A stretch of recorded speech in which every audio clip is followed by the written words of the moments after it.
And speaking of writing that actually happened, we now have Time for Love by Neville Raper, read by David Oxley.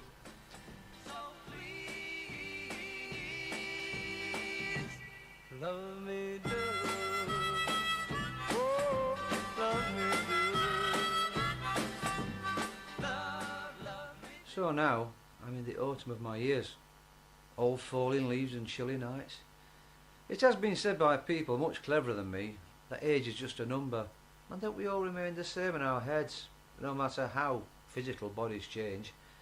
I believe this is the case, for in my mind I'm still in my 30s, and it's still spring. I've never married. Oh, I've had the chance, but I never seemed to find the one. I kept waiting and waiting, but she never arrived.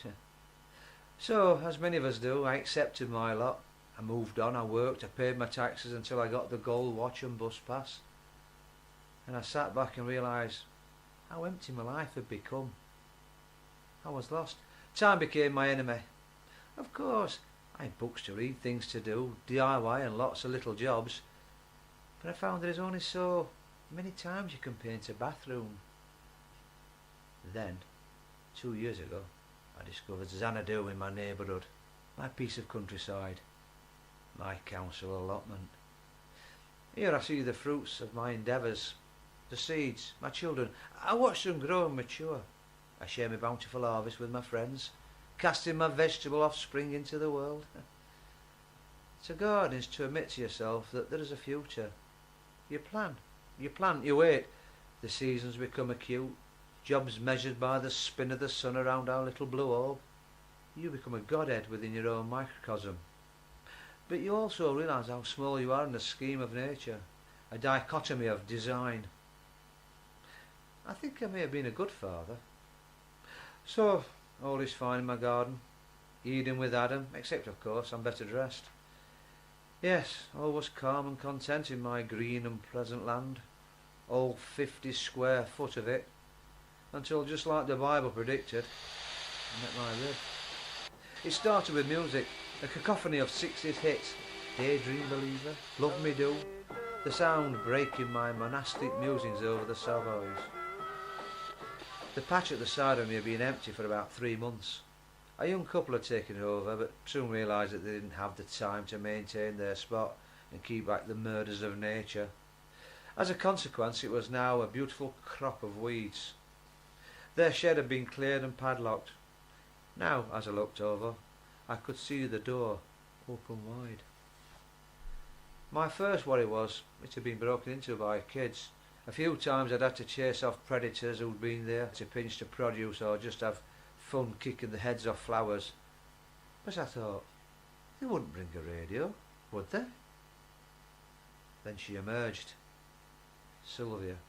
Her red hair, like Medusa's snake, seemed to have a mind of its own.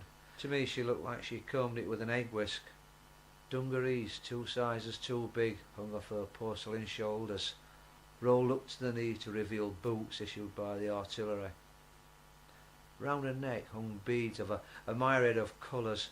They reflected the light and danced as the bauble swayed and undulated to a movement. Even 30 foot away, I caught a scent, a mixture of warm intoxication with a hint of perspiration. It was sweeter than any rose I'd ever smelt. She looked over to me. I must have looked like a rabbit caught in the headlights. "Morning!" I jumped out of my skin. Morning!" I stuttered. Oh no, I thought she's coming over. So she did, walking surprisingly daintily in those manly army boots.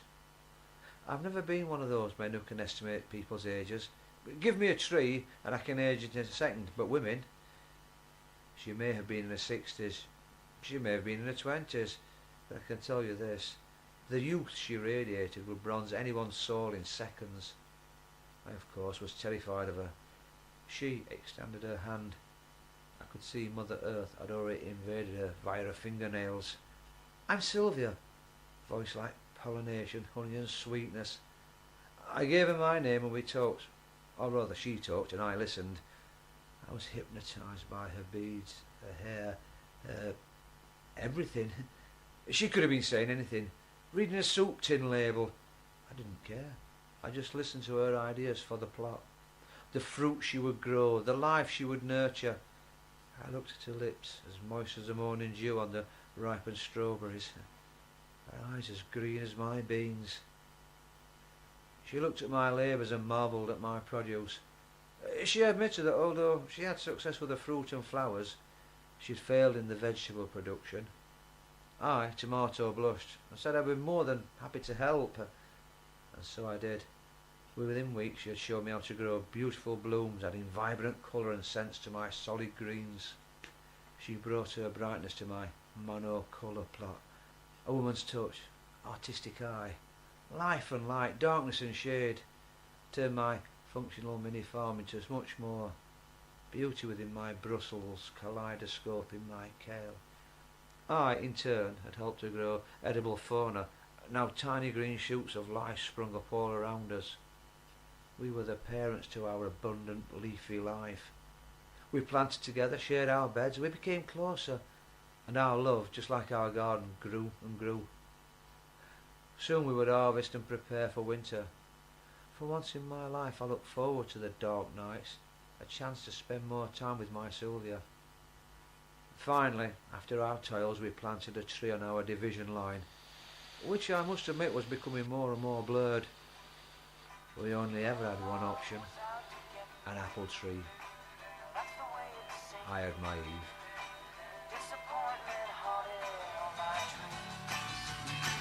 Then I saw her face. Now I'm a believer. Not a trace of doubt in my mind. I'm in love. I'm a believer. I couldn't leave her if I